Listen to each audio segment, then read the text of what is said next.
It started with a sound, tap, tap, tap.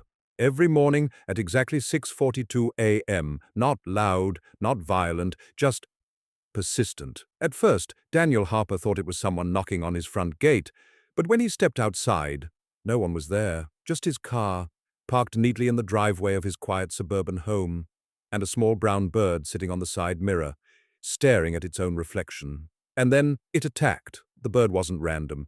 It came every single day, same time, same mirror, same intensity. It would puff up its chest, spread its wings, slam its beak against the glass, then flutter back, and do it again. Daniel tried waving it away. It flew to the fence, waited, and the moment he turned his back, it returned. His neighbor across the hedge chuckled. Territorial, probably, she said. It sees its reflection. But something felt strange. This wasn't mindless behavior. This felt deliberate, emotional. Days turned into weeks. The bird ignored other cars on the street, only Daniel's, only that mirror. Sometimes it attacked fiercely. Other mornings, it just stood there, head tilted, softly chirping. Once Daniel noticed something odd. The bird placed a tiny insect on the edge of the mirror, then stepped back, waiting. It didn't eat it, it didn't fly away. It waited, as if expecting someone else to take it. Curiosity turned into routine. Daniel began waking early, watching from behind the curtains. One morning it rained heavily, cold, grey, miserable. He assumed the bird wouldn't show up, but at 6:42 it arrived, feathers soaked, shivering. Instead of attacking, it gently tapped the mirror once, then puffed its chest slightly, and made a softer sound than before, not aggressive, almost affectionate. That was the moment everything shifted. Maybe this wasn't war. Maybe this was something else entirely. The next morning, Daniel covered the mirror with a cloth. At 6:42, the bird arrived. It froze, walked around the car, chirped sharply, looked confused, but it didn't attack. It flew to the garden fence, sat there nearly an hour, then left.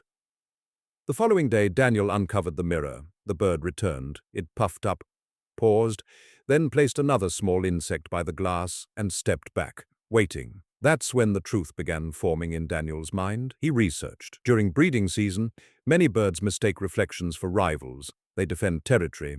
But some species also perform something else, courtship feeding. They bring food, they display, they sing.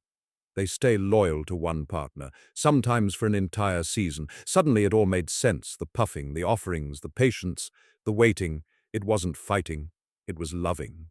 A reflection. The next morning, Daniel left the mirror covered. The bird came, searched, waited, sat quietly on the car for 20 minutes, then flew away and didn't return. 6:42 a.m. became silent again. No tapping, no fluttering wings. And strangely, Daniel missed it. He realized something unsettling.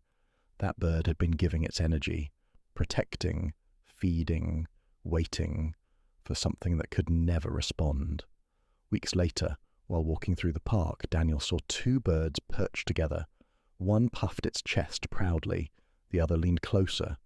For a moment, he wondered if one of them had once stood at his mirror, and he hoped that somewhere it had found something real, because sometimes in life we fight shadows, we protect illusions, we pour our love into reflections, and we don't even realize it until they disappear.